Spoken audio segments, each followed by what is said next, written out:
यह लड़की अभी एक क्लाइंट को सर्विस देकर निकली ही थी कि उसके सुपरवाइजर ने उसे एक प्रेगनेंसी टेस्ट किट पकड़ा दी। उसे समझ ही नहीं आया कि ये इस्तेमाल कैसे होती है। उसने जैसा तैसा करके ट्राई किया, पर फिर भी कुछ समझ में नहीं आया। सुपरवाइजर ने इस बार कोई जवाब भी नहीं दिया, बस ताना मारकर निकल गया। पीछे खड़ी उसकी साथी अन्ना ने उसे सही तरीके से टेस्ट करना सिखाया। लड़की काव्या उसकी बेहद शुक्रगुजार हुई, लेकिन जब टेस्ट की बारी अन्ना की आई तो पता चला कि वह प्रेग्नेंट है। उसी समय एक गार्ड आया और उसे जबरदस्ती ले गया। असल में ये सारी लड़कियां किडनैप्ड विक्टिम्स थीं। उन्हें एक गैंग ने उठाकर एक जगह कैद कर रखा था, जिसे वे गोदाम कहते थे।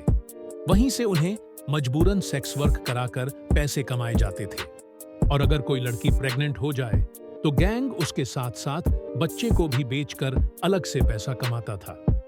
काव्या 15 साल की भारतीय अमेरिकन लड़की कैलिफोर्निया में रहती थी। एक रात अपनी मां की बात न मानकर वह पड़ोस की बदनाम लड़की रिया के साथ एक बार में चली गई। उधर पहुंचते ही एक आदमी फायर फाइटर की यूनिफॉर्म में उसे देखकर फ्लर्ट करने लगा। उसने दोनों के लिए बियर भी भेजी। रिया चाहती थी कि काव्या थोड़ा वर्ल्ड देखे, इसलिए वह उसे उस आदमी से मिलने ले गई। काव्या को वह आदमी अच्छा लगा, हैंडसम, सलीकेदार और ऊपर से फायर फाइटर। उसे जरा भी शक नहीं हुआ। इसीलिए जब उसने कहा कि वह उसे घर छोड़ देगा तो काव्या मान गई। लेकिन वह उसे एक सुनसान पार्किंग में ले गया, उसकी तारीफें की, और जैसे ही वह बाहर गया काव्या को उसकी यूनिफॉर्म पर लगा बैज प्लास्टिक का मिला। उसे समझ गया कि आदमी नकली है। वह भागने लगी, लेकिन उसने पीछे से आकर उसे बेहोश कर दिया और ट्रंक में बंद कर दिया। जब काव्या होश में आई तो खुद को एक मैकशफ्ट ऑपरेशन रूम की बेड पर बंधा पाया। एक औरत डॉक्टर जैसी उसके पास आई, पर उसकी मदद की गुहार को कंप्लीटली इग्नोर किया और उसे एनेस्थेटिक का इंजेक्शन दे दिया। बाद में उसके ब्रेसेस हटाए गए, उसे ठंडे पानी से नहलाया गया और काम के लिए तैयार किया गया। एक लेवल इंचार्ज आदमी ने काव्या से साफ कहा कि भागना नामुमकिन है। गार्ड हथियारों के साथ रहते हैं और आसपास 50 किलोमीटर तक आबादी नहीं है। हर दिन टेस्टिंग, चेकअप और यह देखना कि वह प्रेग्नेंट हुई या नहीं, सब रूटीन था। काव्या ने आंखें बंद कर ली, पूरी तरह टूट चुकी थी। कुछ दिन बाद उसे एक सैडिस्टिक क्लाइंट के पास भेजा गया।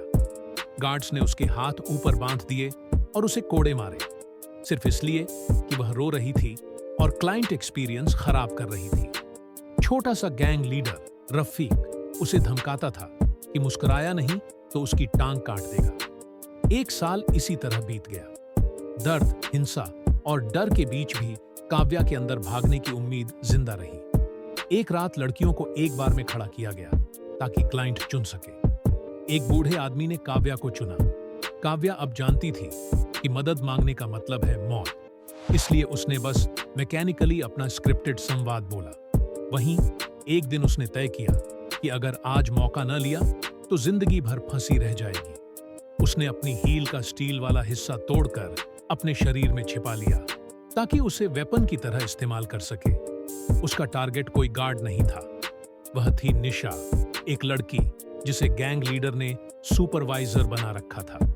उसे क्लाइंट नहीं लेने पड़ते थे, खाना कपड़ा भी बेहतर मिलता था और वह सब लड़कियों पर नजर रखती थी। काव्या ने रात में निशा पर हमला करने की कोशिश की, लेकिन गार्ड आ गए और उसे रोक दिया। रफीक उसे सजा देने जा रहा था, पर काव्या ने दिमाग चलाया। उसने कहा कि कई क्लाइंट पैसे कम देकर भाग जाते हैं और वह खुद बचपन से दुकान चलाने में माता पिता की मदद करती थी। वह अकाउंट संभाल सकती है, जिससे कमाई बढ़ेगी और रफीक को ऊपर वालों के आगे क्रेडिट मिलेगा। अगले ही दिन उसने सच में 3 लड़कों को पकड़वा दिया जो पैसे कम दे रहे थे। रफीक खुश होकर उसे फोन हैंडलिंग का काम देने लगा, वही जो पहले निशा करती थी। यह उसका पहला अच्छा ट्रीटमेंट था। फोन पर अलग अलग कोड थे। 555 मतलब लाटिना, 559 मतलब इंडियन पाक, 512 मतलब एशियन गर्ल, 609 ब्लैक, 610 व्हाइट, और अगर कोई दाम पूछे तो वह पुलिस है, कॉल काट दो। एक कॉल में एक आदमी ने दाम पूछ लिया। काव्या समझ गई कि पुलिस क्लोज है। उसने डरते डरते झूठा जवाब दे दिया ताकि शक ना हो, पर अंदर उसे उम्मीद जगी कि शायद बाहर मदद मिल सकती है। लेकिन असल आजादी उसे खुद ही लेनी थी।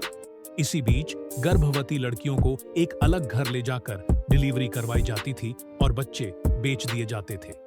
वहीं काव्या को अन्ना भी मिली, जो अब उस पर शक करती थी कि शायद वह गैंग का पार्ट बन गई है।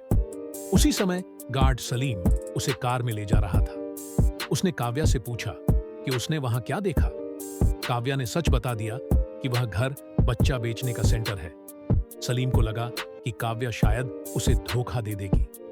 उसने ट्रंक से एक लड़की निकाली और काव्या को कहा कि उसे गोली मार दो, नहीं तो वापस काम पर भेज दी जाएगी। काव्या ने मरते मरते ट्रिगर दबाने की कोशिश की। सलीम हंसा और कहा, यह सिर्फ टेस्ट था, वह पास हो गई है।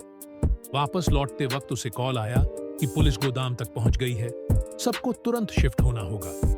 उसने काव्या को पैसे, कागजात और बाकी सामान समेटने को कहा और बोला कि वे देश बदलकर नए सिरे से ऑपरेशन शुरू करेंगे और वह हमेशा काव्या को अपने साथ रखेगा।